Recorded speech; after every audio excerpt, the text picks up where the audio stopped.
Diseño y Diáspora es un podcast de diseño social. Entonces, si hay una pandemia, vamos a hablar del tema.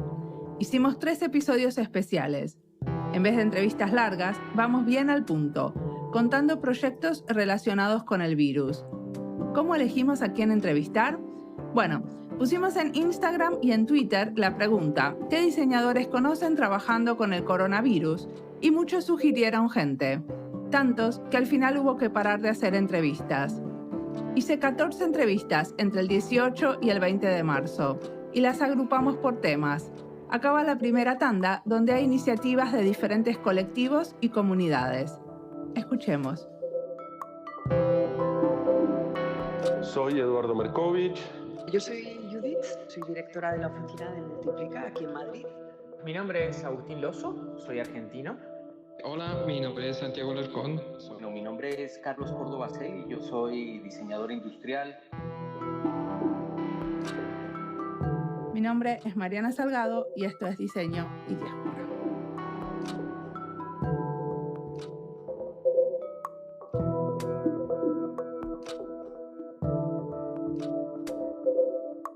Soy Eduardo Merkovich, nací y vivo en Argentina, trabajo en sistemas sociotecnológicos complejos, que es una descripción precisa pero poco clara, así que puedo decir que trabajo en diseño de sistemas que trabajan para que la gente viva mejor, y muchas veces en esos sistemas hay tecnología de muchos tipos mezclada. ¿Y qué estás haciendo con relación al virus corona? En principio, otros ciudadanos es lo que están diciendo todos los gobiernos y surge de la ciencia muy claramente. Primero, obviamente, en cumplir las medidas obvias y lógicas de ayudar a no pasar el virus, ¿no? Me parece que si alguno no había oído, pero la paciente 31 de Corea es responsable directa por no hacer caso a los médicos de varios miles de contagiados, de infectados por el virus. Esto significa que esta mujer es directamente responsable de la muerte de varias personas. Y acá hay que entender que tenemos números muy concretos, hay detalles de los números que podemos discutir, pero lo que no podemos discutir es que hay una tasa de mortalidad muy importante y que si no manejamos bien las cosas va a ser más alta.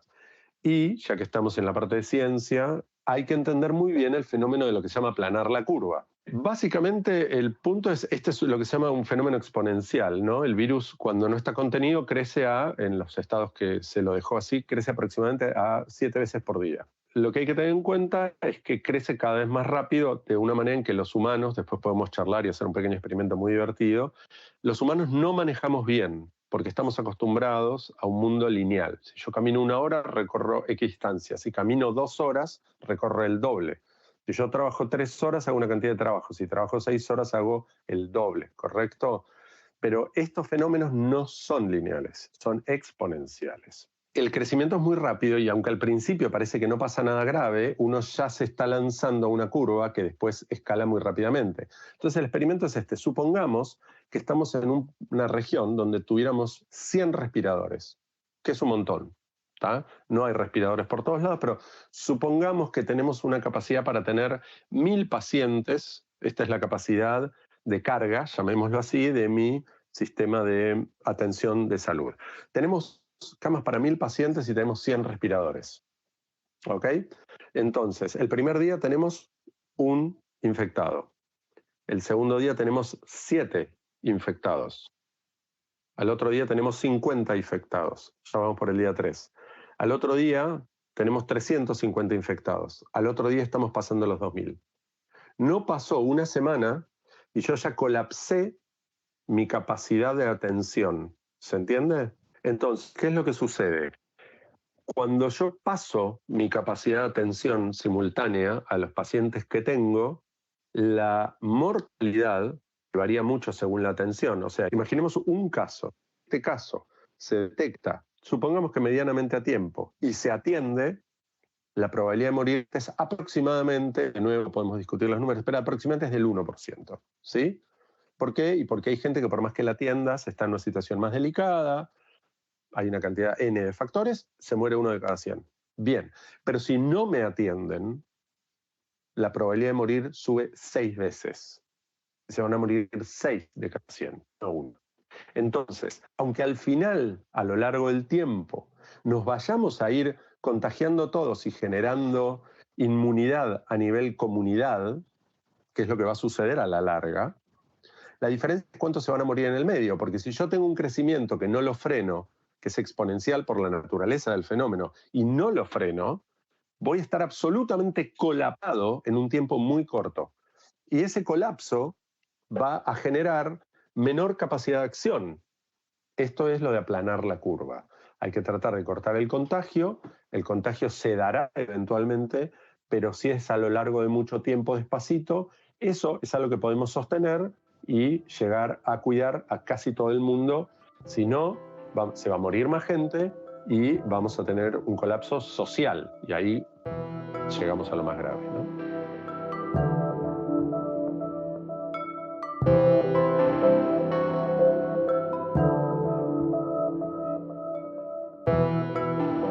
Yo soy Judith, soy directora de la oficina de Multiplica aquí en Madrid. Y bueno, un poquito esta iniciativa surge cuando empezamos a ver pues, que las cosas van a complicarse en España. Un grupo de amigos nos juntamos un viernes por la noche y decidimos pues, que nos apetece poner un poco toda nuestra energía y nuestro granito de arena, ¿no?, en lo que está ocurriendo. Y así se nos ocurre crear Ciudadano 19, que es una plataforma colaborativa que hemos creado entre un equipo de 6 desarrolladores y 3 emprendedores. La hemos creado en 72 horas, o sea que han sido unos cracks de desarrolladores españoles los que se han puesto a trabajar día y noche en su tiempo libre durante el fin de semana y simplemente con ganas de ayudar, con responsabilidad social y con un gran compromiso de la sociedad. Esta plataforma, que se llama www.citizen19.com, te permite, por una parte, ver en tiempo real, con toda la información oficial, cómo está avanzando el virus.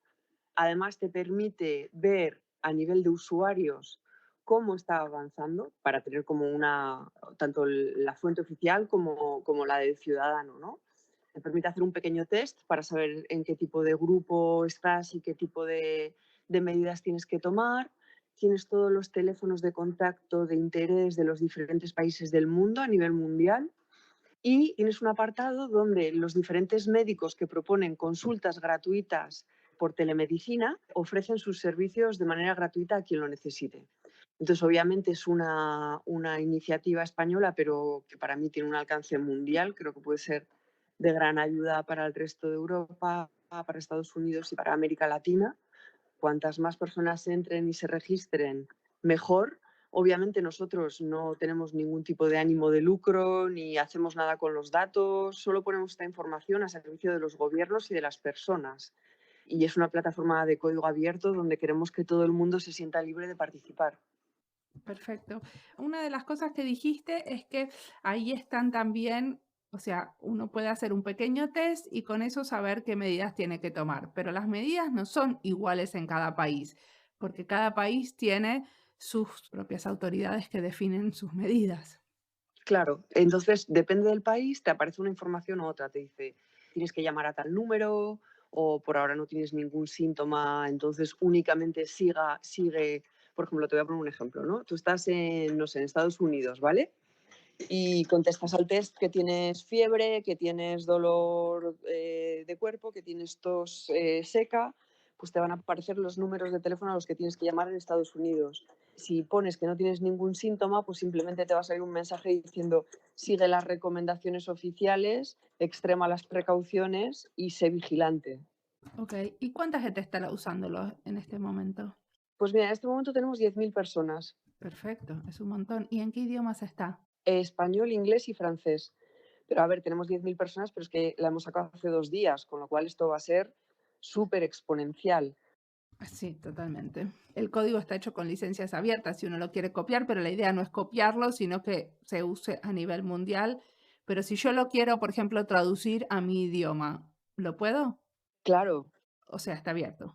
todo tuyo. Sí. Perfecto. ¿Y qué le recomendarías a otros tratando de poner información? Supongo que hay muchos que están poniendo información sobre cuáles son los números a llamar si estás en tal y tal país? ¿O son solo ustedes los que manejan esa información?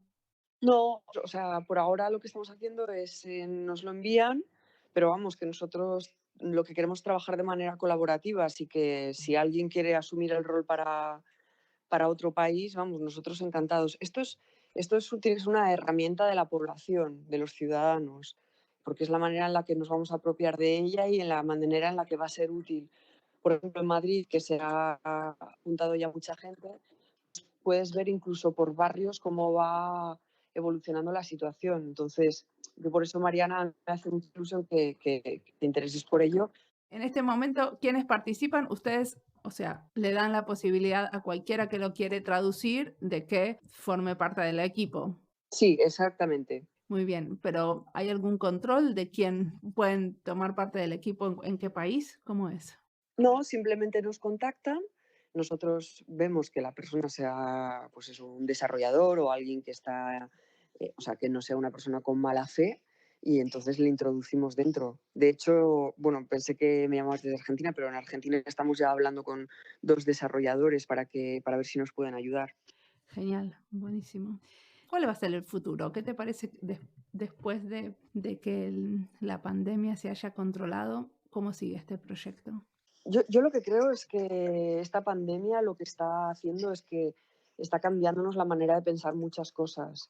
Creo que el trabajo colaborativo, el apreciar lo que es importante en la vida, creo que nos estamos también dando cuenta de que juntos sumamos mucho más que por separado. Y para mí eso es lo que es importante, es decir, si ya teníamos claro que la responsabilidad social era más importante que nunca, yo lo que espero es que de esta pandemia nos quede claro que tenemos que estar todos unidos y trabajar de manera colaborativa y de manera social y responsable. Entonces, por lo menos lo que estamos viendo aquí en España es que esto se ve muchísimo. La gente ya no está buscando, no busca sacar dinero de esta situación, lo que busca es ayudar al prójimo. Y a mí lo que me gustaría es que esto luego se quedase en nuestra manera de vivir y de trabajar.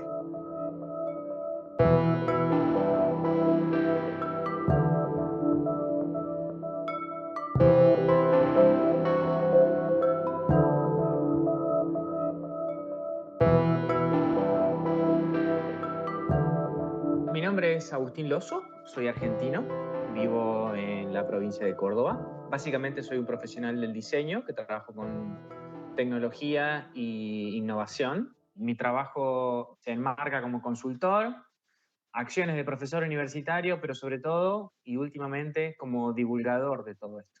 ¿Qué es todo esto? Todo esto asociado a, no solamente, digamos, a lo que es coronavirus en este caso, ¿no? Pero las nuevas metodologías que existen, no solamente desde el diseño, desde la innovación, que considero que son claves para poder sobrellevar y tratar de mejorar la calidad de vida de las personas en este momento tan particular. Perfecto. ¿Y qué estás haciendo con respecto al corona?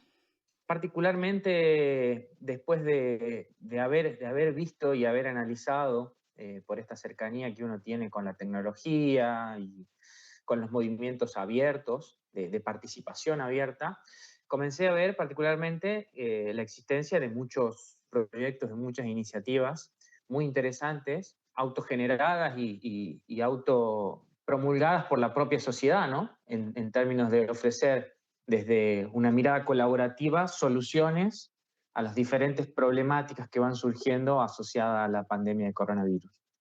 Frente a eso, no tuve la mejor idea de agarrar y utilizando mis redes sociales, difundirlo, darle más visibilidad y tratar de poner a priori una mirada un poco crítica al respecto para tratar de entender un poco más este fenómeno y ver cuáles pueden ser los resultados a futuro, ¿no? Ok, o sea, que lo que estás haciendo es compilando las ideas de innovación y de tecnología que otros están haciendo, que diferentes comunidades y grupos están haciendo. Exactamente, exactamente. ¿Y cómo se llama esta compilación o cómo la encuentro? Es un hilo de Twitter, que te puedo pasar el link sin ningún problema.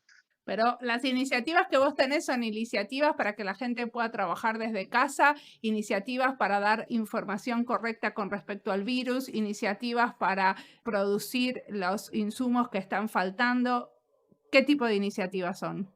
A priori, por el tipo de gente que yo vinculo en mis redes sociales o con las cuales me vinculo, y por el tipo de trabajo que yo vengo haciendo, partí de compartir iniciativas que tenían que ver con el desarrollo de insumos, el desarrollo de hardware, el desarrollo de equipos, el desarrollo de dispositivos que permitan esta idea tan macanuda que de tanto se ha hablado, digamos, este concepto grandioso de aplanar la curva, ¿no? O sea, evitar que contagios y los contagios, el nivel de contagio y de infectados eviten la saturación del sistema, y cómo desde esta perspectiva distribuida, colaborativa, maker, de algún modo, podían existir o no soluciones para eso. Ok, y contame una sobre eso, todo que sea muy interesante de estas perspectivas, de estas que tenés en esta lista. Yo particularmente tengo mapeados 3/2, ¿sí? Digo 3/2 porque hay una de las iniciativas que se enmarca dentro de la misma plataforma, de una misma plataforma, pero en realidad son dos. Una es Coronavirus Makers, en la cual participa incluso David Cuartieles, uno de los co-founders de Arduino, y César García, que lleva adelante el perfil La Hora Maker, muy conocido en esta comunidad en YouTube y en demás redes, que ellos han particularmente armado una plataforma, un foro, a donde se está tratando de organizar todas estas iniciativas y tratar de darle sentido.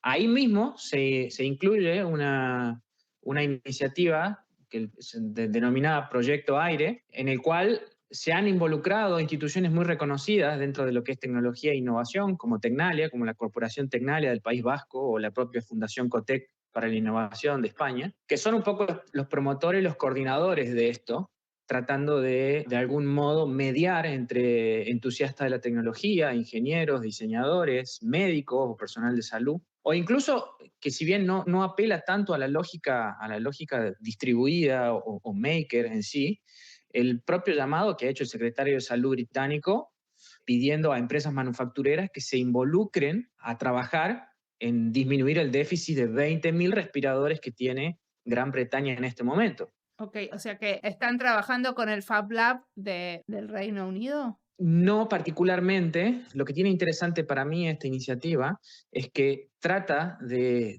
trabajar este concepto distribuido, este concepto de solución de problemas de forma colaborativa con empresas industriales que poco tienen que ver con el negocio de la tecnología médica o de la salud.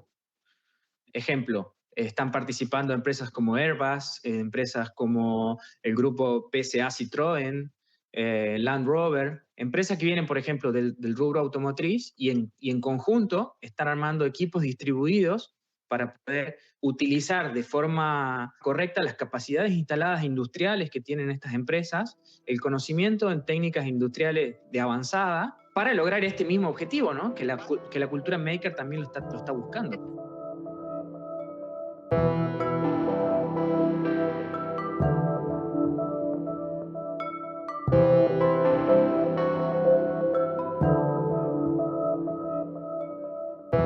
Bueno, mi nombre es Carlos Córdoba Celi, yo soy diseñador industrial y tengo un doctorado en Ingeniería Multimedia de la Universidad Politécnica de Cataluña.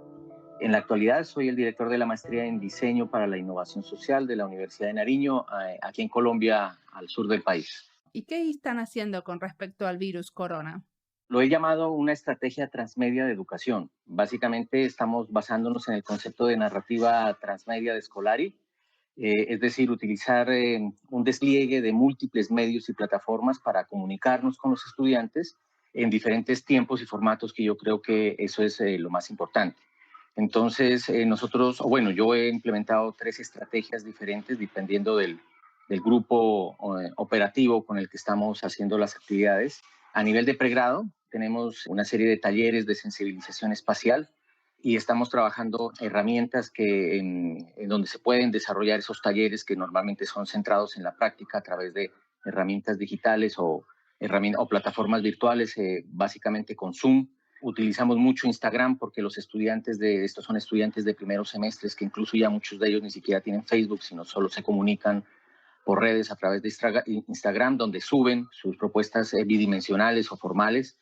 Utilizamos mucho el WhatsApp, precisamente porque nosotros nos comunicamos comunicamos diariamente con los estudiantes. Hay que tener en cuenta que los tiempos son bastante importantes en estos procesos de virtualización y el WhatsApp es el medio de contacto directo con los estudiantes.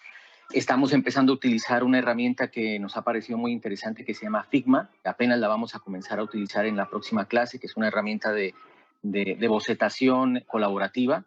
Me ha parecido muy interesante. Está centrada en desarrollo de interfaces visuales, pero perfectamente sirve para lo que nosotros también estamos haciendo. En el caso de las asignaturas de proyecto de grado, estamos construyendo los proyectos de investigación de los estudiantes de último semestre y utilizamos diferentes plataformas como Zoom y Jitsi. Con ellos, que son un poco más grandes o decir, tienen más años, utilizamos un grupo cerrado de Facebook y tenemos una herramienta muy interesante que se llama Hipotes.is, que es una herramienta de lectura colaborativa. A diferencia de otras herramientas que son de construcción conjunta de documentos, este solamente permite la lectura colaborativa, es decir, hacer comentarios sobre los documentos de investigación o de los documentos de los proyectos de tesis de los estudiantes. O sea que, por ejemplo, yo y vos podemos estar leyendo el mismo texto y los dos hacemos comentarios. Pero solamente hacemos comentarios, es decir, no construimos el documento conjunto, sino lo comentamos, y es algo que nosotros en el seminario normalmente lo hacemos con los estudiantes de pregrado, y en este momento esta herramienta nos ha servido para continuar ese mecanismo de trabajo conjunto, de aporte conjunto entre los estudiantes. Ese mismo ejercicio lo vamos a comenzar a implementar con los estudiantes de posgrado, y con ellos tenemos, digamos, una ventaja adicional, es que tenemos una intranet dentro de la maestría que tiene un workflow donde se identifican una serie de objetivos específicos y actividades que tienen que desarrollar, porque la maestría, digamos, tiene horarios intensivos y solamente nos reunimos una vez al mes. Entonces, este workflow ha servido muchísimo para darle seguimiento tanto de los otros docentes que hacen parte de la maestría como del gestor principal, que en este caso soy yo, que le da continuidad o mira la continuidad de los proyectos. Esta plataforma, pues siguiendo el concepto de documentación abierta de Antonio Lafuente, es completamente abierta al público y está perfectamente a la consulta para que otros estudiantes, tanto de pregrado o de otras entidades, puedan ver el proceso de evolución de los posgrados. Y por último tenemos el Fab Lab. Nosotros trabajamos con el Fab Lab de la Universidad de Nariño. Tenemos un canal de Facebook con la red latinoamericana de Fab Labs, que me parece importantísimo tener contacto con otras entidades homólogas en otras partes del mundo. Y en este caso, pues, por ejemplo, estamos trabajando en un grupo internacional del open source del COVID-19 sobre todas estas herramientas o posibilidades de impresión 3D a través de la fabricación digital. Y tenemos un contacto por WhatsApp con las directivas de los dos hospitales principales de la ciudad, que hasta el momento no nos han dado especificaciones sobre ese tipo de requerimientos, sobre todo con estas válvulas mecánicas que son las que están en este momento como el mayor déficit de uso en este tipo de entidades. O sea, eso es lo que te iba a preguntar. ¿Qué están produciendo en el Fab Lab? ¿Las mascarillas no producen? No, bueno, sobre el tema de las mascarillas, yo creería que una de las primeras cosas que se hace, por lo menos desde la academia, es pensar de manera lenta para agilizar los procesos. Lo primero que hemos hecho es pues, seguir las consultas de estos grupos públicos, y una de las cosas que nos hemos dado cuenta es que, por ejemplo, estos aditamentos tienen unas características especiales, entre otras, por ejemplo, el material con el cual se debe hacer la impresión. Eso no puede ser un material normal como el que se utiliza aquí normalmente, el PLA, sino debe ser un material específico. Básicamente es un poliéster denominado nylon 12, que pues es un poco complicado encontrarlo, sobre todo ahora está agotado, y básicamente lo que nosotros, antes de comenzar a imprimir, pues de manera sin tener ningún tipo de certeza, estamos mirando las especificaciones y si es posible encontrar un material alterno a este nylon 12 que no se consigue, que es un PLA antibacterial que se llama Plativ. Estamos buscándolo en este momento para tener por lo menos unas primeras muestras de estos ventiladores mecánicos antes de ponerlos en funcionamiento con cualquier tipo de paciente, porque obviamente pues para eso toca conocer los requerimientos que tienen las directivas de los dos hospitales. Y decime, ¿cómo surgió esta idea de hacer algo con respecto al corona? ¿Surgió de los estudiantes, de los profesores? ¿Cómo fue? Yo creería que esa es como una vez que, digamos, hacemos parte de todo de esta red maker que existe pues a nivel Latinoamérica y a nivel mundial, pues digamos que tuvimos la misma aproximación que han tenido la gran mayoría de personas alrededor de este tema. empezamos a conocer todas estas noticias del Fab Lab de Milán, donde se empezaron a imprimir estas válvulas para respiración y que la empresa Venturi pues tiene los derechos de patente y cerraron prohibieron de alguna manera pues la impresión de estas herramientas.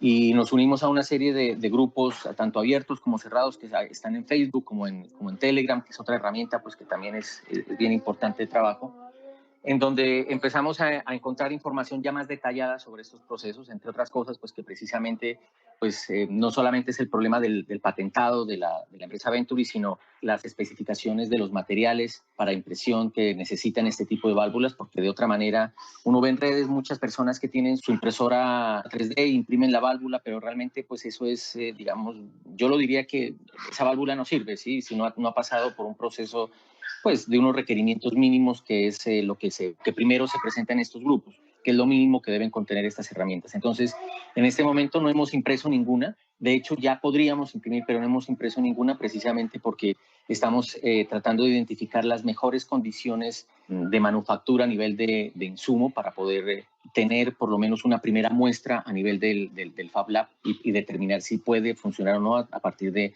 ya los requerimientos específicos que pongan o que determinen los dos centros de salud con los cuales nos hemos contactado aquí en la ciudad de Pasto. ¿Y quiénes están participando de este proyecto de fabricación? Bueno, en el Fab Lab tenemos un equipo de trabajo que están compuesto por 3 diseñadores industriales y hay 2 ingenieros eléctricos, pues además está mi persona, hay un arquitecto que nos está ayudando en el tema de la parametrización de los datos. Pues todos nos estamos reuniendo a través de Zoom de manera virtual y entre todos estamos, pues en este caso, en esta primera semana lo que hemos hecho es plantear el estado del arte de la problemática. Lo que te digo, el primer acercamiento fueron todas estas noticias que aparecen en redes.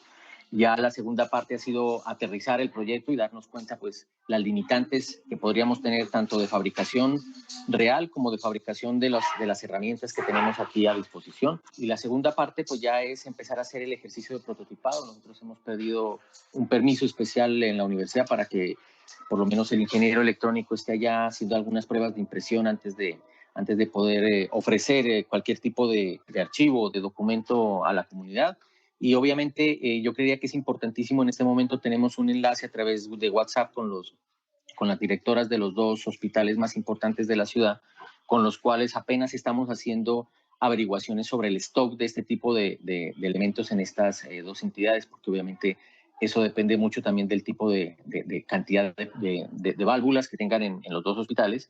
Y obviamente la segunda parte, que es el desarrollo de las mascarillas a partir de diseño paramétrico, pues lo estamos esperando pues digamos la información básica de unas medidas antropométricas con el personal que está directamente en contacto con los posibles infectados del coronavirus. O sea que están colaborando con las autoridades de salud local. Sí, con 2 de ellas. Estamos haciendo la aproximación. En este momento, pues obviamente ya nos hemos puesto en contacto, sí están interesados. Ellos nos remitieron con la sección del hospital que está a cargo del stock de los componentes médicos de cada uno de los hospitales y estamos esperando la información alrededor de ese tema para determinar si realmente aquí en la ciudad hay un déficit alrededor de estas válvulas en caso de que se llegaran a necesitar. En el momento, aquí en la región nuestra, no se ha identificado el primer caso de coronavirus, ¿no? A pesar de que en el país se ha disparado, en la última semana se disparó la cantidad de infectados aquí en la región. Hasta el momento no se ha identificado el primer caso. Perfecto. Y todo esto, lo que están haciendo, obviamente, si están en la red de Fab Labs y de Makers, es todo con licencias abiertas. Por supuesto, por supuesto. Y precisamente por ser de licencias abiertas, una de las cosas que hemos tomado la decisión es que preferimos abrir, por lo menos cuando tengamos ya una primera experimentación de estas válvulas o de estos archivos, porque de hecho pues ya tenemos acceso a una serie de archivos que han desarrollado sobre todo en Italia, pero pues obviamente tenemos que hacer una serie de pruebas, sobre todo con este material que estamos buscando, que es el Plastic, para poder hacer impresiones del producto y hacer pruebas directamente en el territorio, es decir, en los centros de salud con los cuales estamos trabajando. Y decime una cosa, ¿cómo te parece que esto va a seguir después del corona? Yo creo que van a cambiar muchas cosas. De hecho, por ejemplo, ahora precisamente con este tema de la cultura maker, una de las características de la cultura maker es precisamente el trabajar en red para romper las escalas. Entonces, pasar de, si yo puedo producir un diseño dentro de un Fab Lab y este se puede replicar en 100 Fab Labs o 50 Fab Labs, pues obviamente la producción a escala varía completamente y estamos hablando ya de producción industrial a pequeñas escalas y totalmente personalizado, que es algo que yo creía que es algo completamente novedoso. Entonces yo creía que aquí van a cambiar muchas cosas. Hay obviamente una serie de dudas alrededor sobre temas que tienen que ser parte del bien común, en este caso el tema de la salud. Aquí en Colombia, por lo menos, el mayor temor al tema del coronavirus no es el coronavirus como tal, sino el sistema de salud que es bastante débil y que ante una emergencia de este tipo pues colapsa. Ya todos, directivas, personas y ciudadanos saben que es un sistema débil y que por lo tanto ya se convierte en un bien común en la medida en que nos pertenece a todos y que pues hay que pelear precisamente para que este tipo de bienes nos pertenezcan a todos y tengamos como colectivo mayor injerencia en estos procesos. Entonces yo creía que a partir de aquí todos estos cambios que van a venir después del coronavirus pues van a haber bastantes cambios a nivel de gestión política, como, tanto a nivel de administrativo como a nivel ciudadano. De hecho, existen ya varios colectivos que están desde ahora pues exigiendo cambios sobre el sistema de salud o mejoras en el sistema de salud, y yo creo que eso de alguna medida es bastante bueno, sobre todo pues en regiones como Latinoamérica.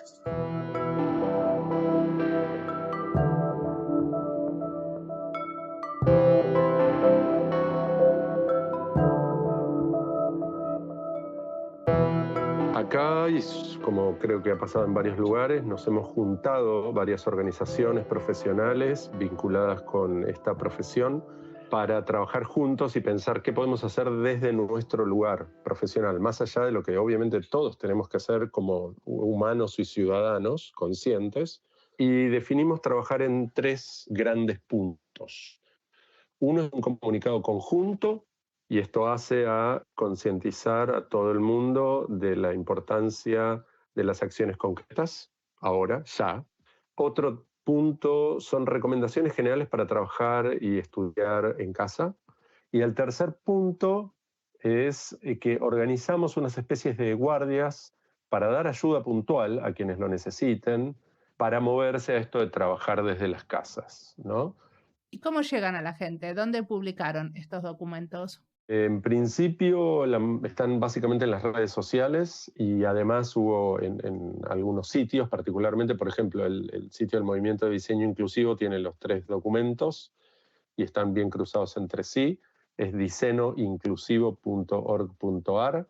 Están ya ahí, desde la página inicial se ven, son los últimos y los vamos a dejar así un tiempo. Y se publicaron, por supuesto, un montón en redes sociales. Nos estamos citando mutuamente para ayudar a circular la información, y hasta el momento hubo 2 organizaciones muy diferentes que han solicitado ayuda.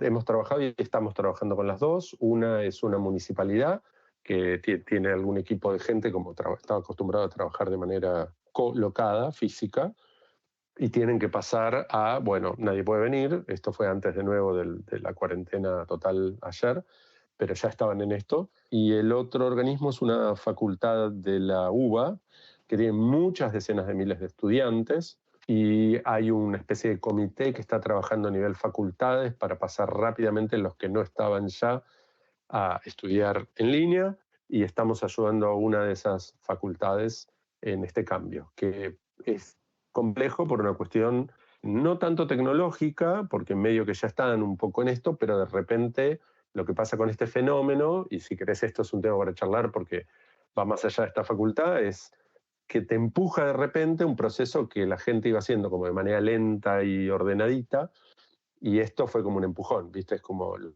pájaros que va creciendo un pichón, va practicando mover las alitas y un día mamá y papá dicen, bueno, pibe, te tocó, te empujaron.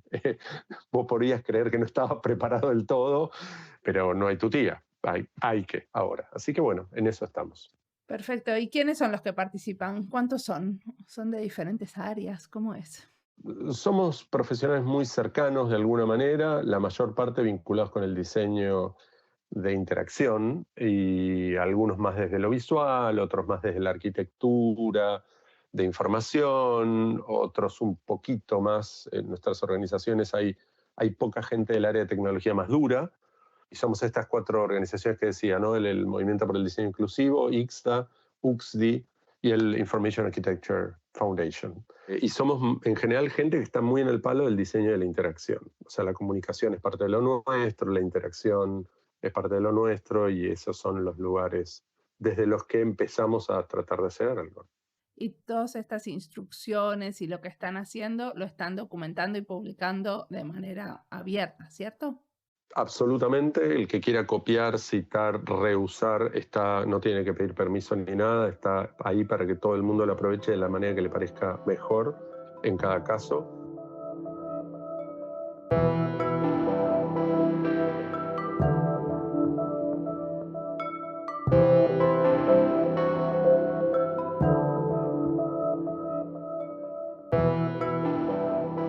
Hola, mi nombre es Santiago Alarcón, soy un diseñador gráfico y realizador audiovisual de Bogotá, Colombia. Yo trabajo con varios amigos y varios compañeros de acá de la localidad de Fontibón, que es una de las localidades de Bogotá. Trabajamos como de manera autónoma y voluntaria con las comunidades y los barrios de acá de Fontibón, y siempre lo hacemos como muy ligado al arte, particularmente a las artes gráficas y a la música. Pero en esta ocasión decidimos orientar todo nuestro recurso humano y todos nuestros conocimientos un poco más a focalizar toda la información tan dispersa que hay sobre el coronavirus y la coyuntura actual que se está viviendo en el mundo, y particularmente lo que se está viviendo en Bogotá. Un poco de contexto: Bogotá tiene como el 60% de todos los casos confirmados hasta el día de hoy en toda Colombia, porque pues es la entrada, es la puerta de entrada a Colombia prácticamente. Entonces aquí es donde más riguroso se está poniendo el tema, pero hay mucha información, hay muchas cosas diferentes, entonces nos hemos puesto en la tarea un poco de hacer algo como una curaduría de la información que nos llega y poderla transmitir a la gente que nos sigue, y a nuestros contactos y a nuestros familiares, que ya que trabajamos solamente en Fontibón y a nivel distrital en Bogotá, pues es un buen foco.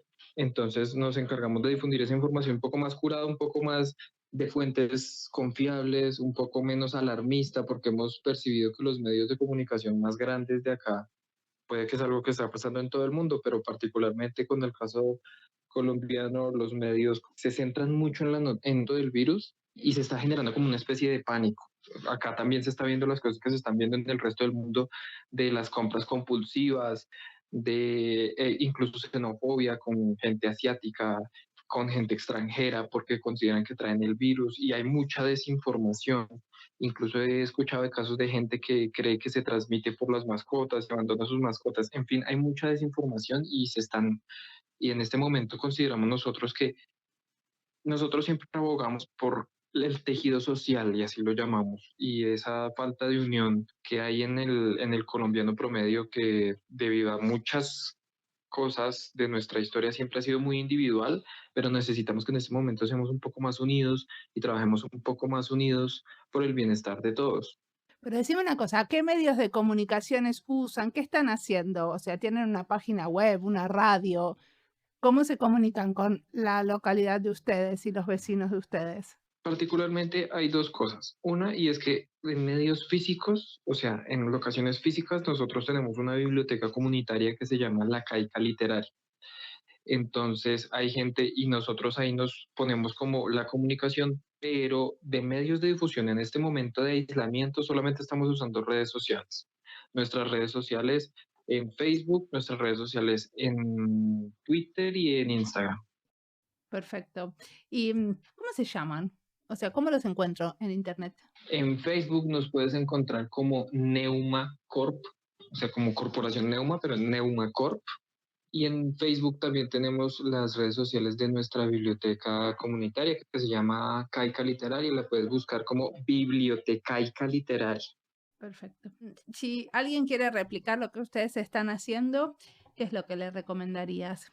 Pues que nosotros igual nos aseguramos mucho de no compartir algo que vaya a estar errado.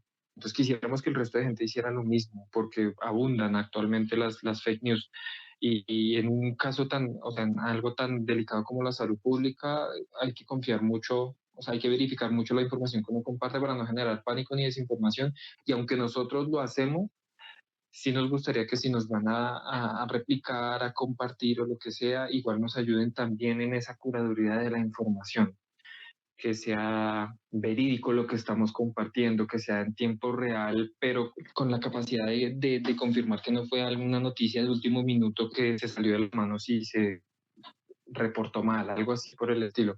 Pero por ahora si quieren repartir, si nosotros llegamos a compartir ese contenido es porque ya previamente lo hemos verificado, entonces si quieren compartirnos, pues estaría genial. Yo entiendo que uno puede verificar fácilmente si sabes que la fuente es una fuente que uno le tiene confianza, ¿no? Como si fuera la Organización Mundial de la Salud.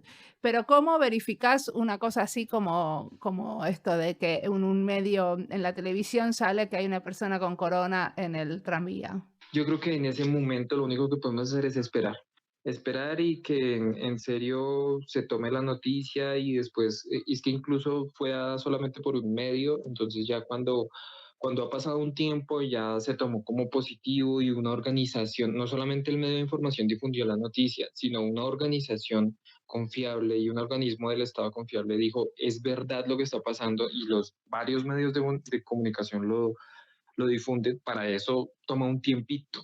Eso no es en el momento en el que se genera la noticia, el medio de comunicación lo que necesita es vender la noticia. Entonces no caer en el error de una vez compartir lo que se encontró, sino esperar, dar un tiempo y estar como encontrándole la trazabilidad a la noticia de, hey, esto está ahí, pero todavía no lo voy a compartir porque hasta ahora esta persona lo compartió, este medio lo compartió, pero no está 100% verificado por una organización confiable, porque más allá del medio que lo difunda es la organización que esté detrás, que esté dando la noticia y que esté diciendo si es verdad y por favor abstengámonos de tal cosa o lo que sea.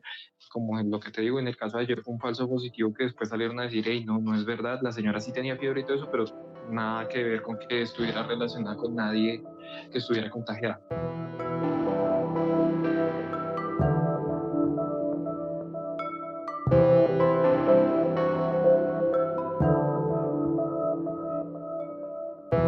Perfecto. Y cuando vos decías que querías aportarle a esta lista una mirada crítica, ¿a qué te referías?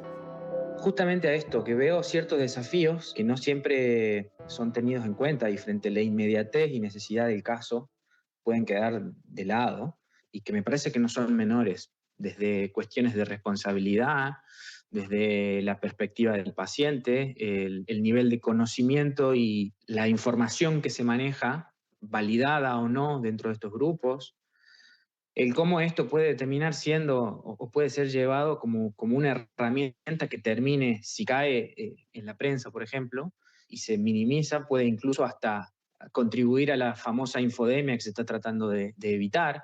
Entonces va tomando un tamaño y va creciendo de una manera en la cual muchas veces se hace inmanejable, generando mayor complejidad y que eso particularmente puede ser hasta un arma de doble filo para las propias comunidades, las propias ideas de las comunidades. ¿Por qué puede ser un arma de doble filo? Particularmente porque pienso la forma en la cual se gestiona las situaciones de redundancia y el solapamiento que puede haber, que eso puede a su vez también hacer perder el interés o perder el entusiasmo muy rápidamente y que muchas ideas puedan llegar a quedar, digamos, truncas, o sea, frente a esta necesidad de intentar validar todo lo que se está proponiendo, que la gente que valida en este caso es los actores que pertenecen al sistema de salud, que particularmente están saturados en tiempo, en disponibilidad, porque están justamente tratando de salvar vidas. Entonces, veo ahí como una distancia sobre la cual me parece que se tiene que trabajar un poquito más. Y muchas de las ideas o las iniciativas están en ese momento, en ese cuello de botella en el cual necesitan una validación técnica específica. O sea, son dispositivos, son herramientas que van a permitir salvar vidas. ¿Quién es el actor que me permite validar esa idea? ¿Quién es el actor que me permite pasar a la siguiente instancia, ese prototipo? Pero están testeando seguramente esos prototipos, ¿no? Exactamente. Sí. La última, digamos, y que me parece que no menos importante, también es el rol que cumplen los estados, ¿no? O sea, la lógica maker históricamente como que le ha escapado a la regulación y al incremento de mecanismos de control, ¿sí? Pero después de todo, las soluciones que estas iniciativas están tratando de brindar son hacia el sistema de salud y para evitar que el mismo colapse. Entonces, el Estado es un rol. Por eso es que también la iniciativa de Gran Bretaña me parecía como muy interesante y distinta en ese sentido. Pero el Estado se beneficia del Makers Spaces y de todo lo que están haciendo, ¿cierto? La cuestión es cómo se colabora. Exactamente. O sea, ¿el Estado está preparado para permitir todo esto y aprovecharlo? Los organismos de control y de regulación, FDA, ANMAT acá en Argentina, etcétera, no son realmente la gran muralla china que puede dejar trunco muchas de estas iniciativas tan grandiosas. Son muchas de las preguntas que uno tiene en este momento en el cual, a medida que esto va avanzando y va tomando otro nivel, me quedan ahí como dando vuelta en esta nebulosa y que me parece particularmente que si las logramos entender y si estas comunidades y estos proyectos les pueden llegar a hacer frente, el resultado realmente puede ser muy alentador.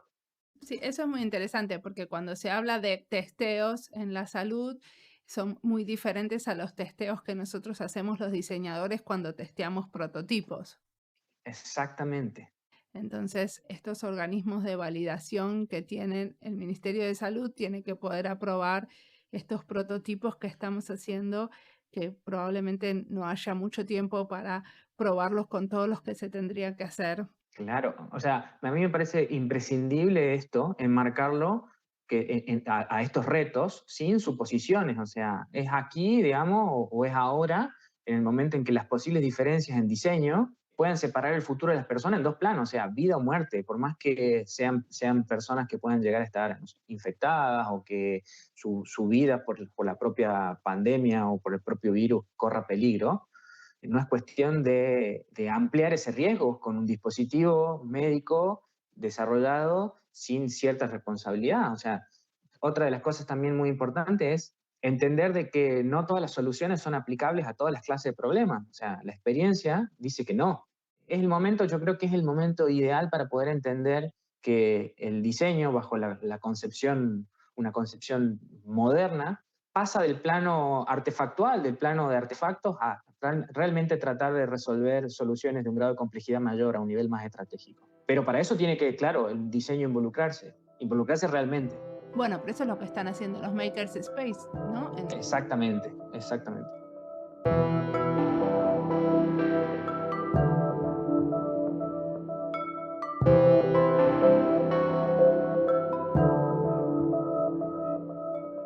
Me parece que acá tenemos una oportunidad, o sea, a ver, esta contingencia nadie la quiere, si lo hubiéramos podido elegir, obviamente nadie la hubiera elegido, pero dado que está y no podemos decidir eso, lo que sí podemos decidir es qué hacemos ahora con ella y qué implica esto para adelante.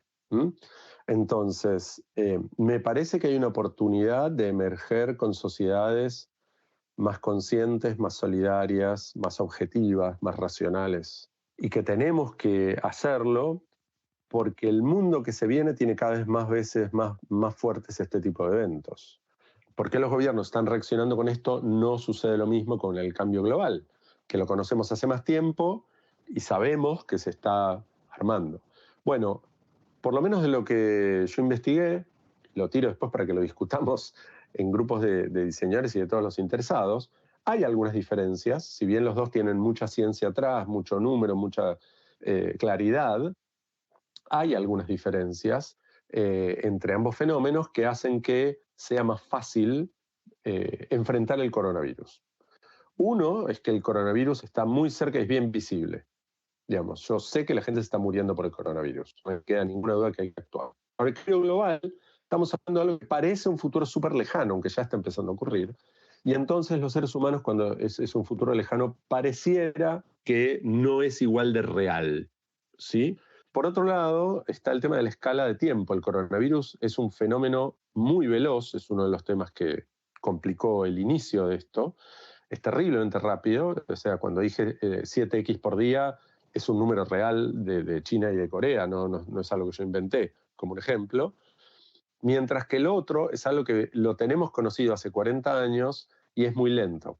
Entonces te cuesta ver la diferencia, ¿no? Cuando dice, che, ¿cómo están los...? Che, bueno, hace unos días no teníamos ninguno, después hay 1, después hay 10, después hay 50, después estamos en 100, ves la velocidad. Ahora, cuando alguien te dice, ¿ves este glaciar que alimenta de agua toda esta región? Bueno, hace 50 años este glaciar era 100 metros más grande y no te entra en la cabeza lo que significa eso, ¿sí?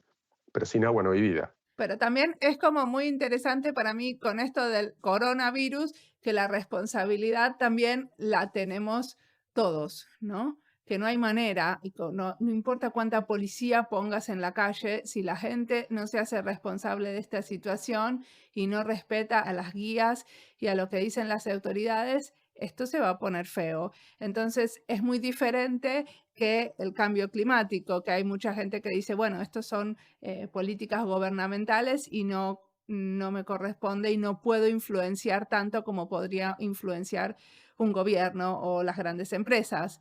Entonces, para mí, lo que puede pasar a partir de este momento es que entendamos que esto lo tenemos que hacer todos, el gobierno, las grandes empresas y cada uno de nosotros. Me encantaría que nos demos cuenta que esto y lo otro es responsabilidad de todos.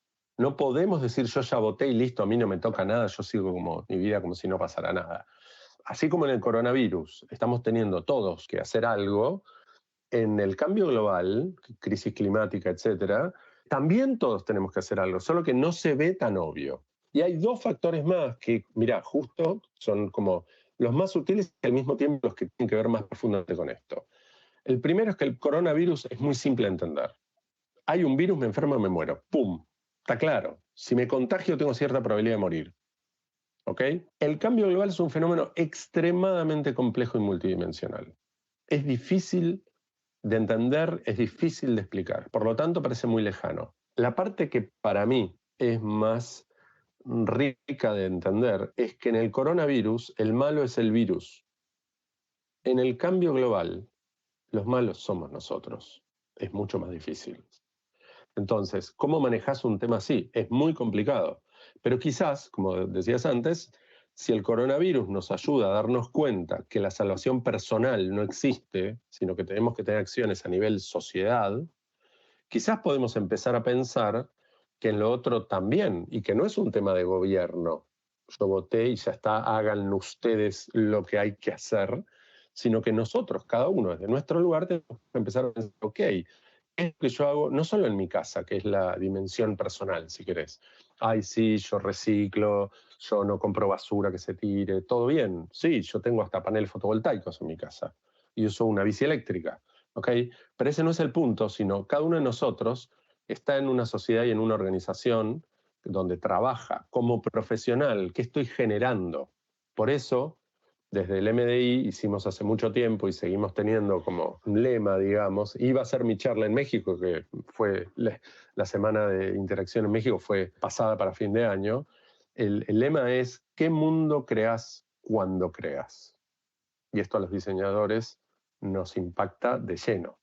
¿Qué mundo creas cuando creas? ¿Qué es lo que estamos haciendo? ¿Estamos facilitando que circule más basura, más cosas inútiles? ¿Que la gente pierda más su capacidad de atención y de decidir qué es importante o no?